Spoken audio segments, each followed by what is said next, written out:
Hello students, देखिए exercise 7.1 का question number 4। Question number 4 क्या कह रहा है? चेक वेदर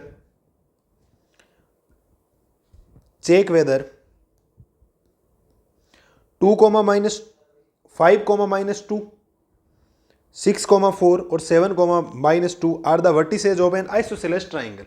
कुछ बातें पढ़ना कि यह है ट्राइंगल। ठीक है, ट्राइंगल के बारे में बात करते हैं। अगर किसी ट्राइंगल में आपके ट्राइंगल बना दिए, मैंने 3 ट्राइंगल बना रहा हूं, ठीक है, ये ट्राइंगल है।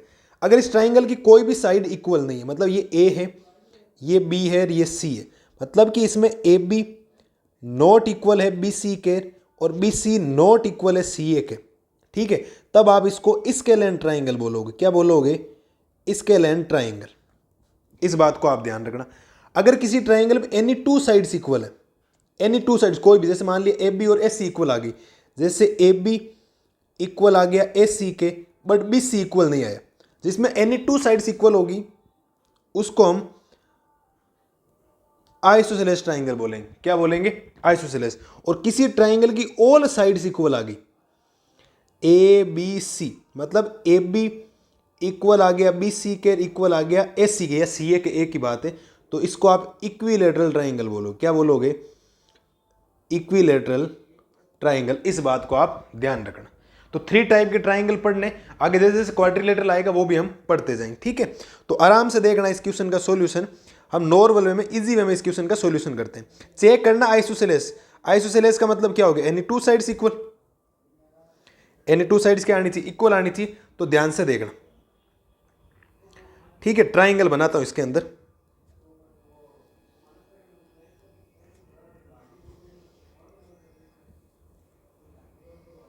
ये हमने ट्राइंगल बना दिया और इस ट्राइंगल में ए पॉइंट दे देता हूं, जिसको नाम दे देता हूं 5, -2। फिर बी पॉइंट ले लेते हैं 6, 4 और सी पॉइंट ले लेते हैं 7, -2। ठीक है, डिस्टेंस फॉर्मूला का यूज करेंगे। आप लिखेंगे we know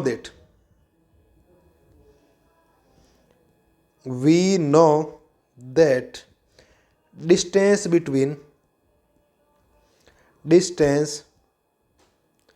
between 2 points, distance between 2 points equal में मैंने आपको फॉर्मूला लिखवा रखा है कि x1 - x2 का होल स्क्वायर प्लस में y1 - y2 का होल स्क्वायर। क्या हमने फॉर्मूला पढ़ रखा है डिस्टेंस बिटवीन 2 पॉइंट्स का? बिल्कुल पढ़ रखा है। अब इसको प्रूव करते हैं आइसोसेलेस ट्राइंगल। तो 3 साइड्स फाइंड करते हैं इसके अंदर। तो पहली साइड हम फाइंड करेंगे ए बी। कौन सी फाइंड करेंगे? A B. तो ध्यान से देखना आराम से। फॉर्मूला एक बार लिखने के बाद आपको वापस बार बार लिखने की जरूरत नहीं। तो पहले ए बी के ऊपर गौर करना। तो आप ए बी इसकी बात कर रहे हो, इसकी, तो ये x1 की वैल्यू कितनी होगी? 5। फिर माइनस x2 कितना है आपके पास? 6 का होल स्क्वायर प्लस y1 कितना है? -2। फिर माइनस और y2 कितना है? 4 का होल स्क्वायर। ठीक है, इसके बाद देखो, तो आप लिखेंगे ए बी इक्वल में रूट ऑफ 5 - 6 कितना होता है? -1 का स्क्वायर और -2 - 4 होता है -6 का होल स्क्वायर।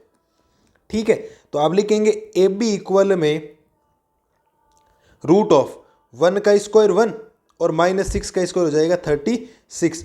और ए बी जब आप फाइंड करोगे तो ये आएगा आपके पास √37 यूनिट। √37 यूनिट, ये आपके पास ए बी की वैल्यू आ गई। ठीक है, ध्यान देना। अब देखो, अब फाइंड करते हैं इसके अंदर बी सी।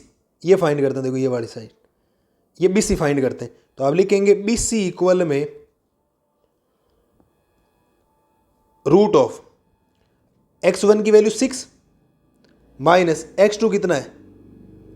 7 का होल स्क्वायर प्लस ये कितना है? 4 माइनस, और ये -2 है तो माइनस माइनस हो जाएगा +2 का होल स्क्वायर।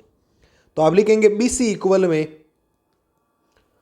रूट ऑफ -1 का स्क्वायर, क्योंकि 6 - 7 -1 का हो जाएगा, और 4 + 2 होता है 6 का स्क्वायर।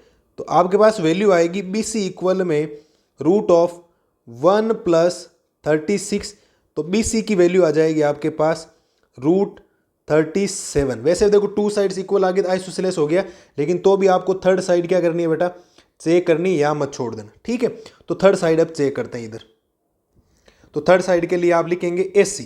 अब देखो एक बात बताता हूं, अब AC लिख दो या CA लिख दो, कभी कोई फर्क नहीं पड़ता, इस बात को आप हमेशा ध्यान रखना। ठीक है, तो आप चाहो तो CA भी लिख सकते हो, वरना AC लिख दो। चलो AC लिखेंगे तो आप हो जाएगा AC इक्वल में रूट ऑफ x1 की वैल्यू 5 माइनस x2 हो जाएगा 7 का स्क्वायर, प्लस y1 है -2, फिर माइनस फॉर्मूला, और y2 कितना -2, माइनस माइनस हो जाएगा +2 का होल स्क्वायर।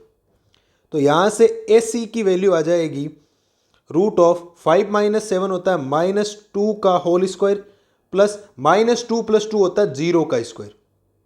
ठीक है, तो यहां से AC की वैल्यू आएगी रूट ऑफ 4 + 0, क्योंकि -2 का स्क्वायर 4 और 0 का स्क्वायर हो जाएगा 0। तो यहां से AC फाइंड आउट हो जाएगा, वो भी √4 यूनिट। देखो इस क्वेश्चन में भी आपने गलती की है, यूनिट नहीं लगाई। यहां हम क्या लिखेंगे, पहले यूनिट हर बार लगाना जरूरी है बेटा, इस बात को आप ध्यान रखें हमेशा। ठीक है, तो देखो टू साइड्स इक्वल है, इसका मतलब आप लिख देंगे ये आइसोसेलेस ट्राइंगल हो गया। क्या हो गया, आइसोसेलेस। आप लिखेंगे so A, B and C are vertices of a isosceles triangle because AB equal है किसके, BC के, और अगर किसी ट्राइंगल की टू साइड्स इक्वल आती है तो वो कौन सा ट्राइंगल होता है, आपका आइसोसेलेस ट्राइंगल होता है बेटा। कौन सा ट्राइंगल होता है, आइसोसेलेस ट्राइंगल। इस बात को आप ध्यान रखें, बहुत शानदार क्वेश्चन है, आराम से देख लें, बिल्कुल भी हड़बड़ाहट करने की जरूरत नहीं है, करना क्या था। ठीक है, मेरे हिसाब से क्वेश्चन नंबर 4 आपके इजी वे में क्लियर हो जाना चाहिए। मिलते हैं जल्दी नए क्वेश्चन का सॉल्यूशन लेके, तब तक के लिए थैंक यू।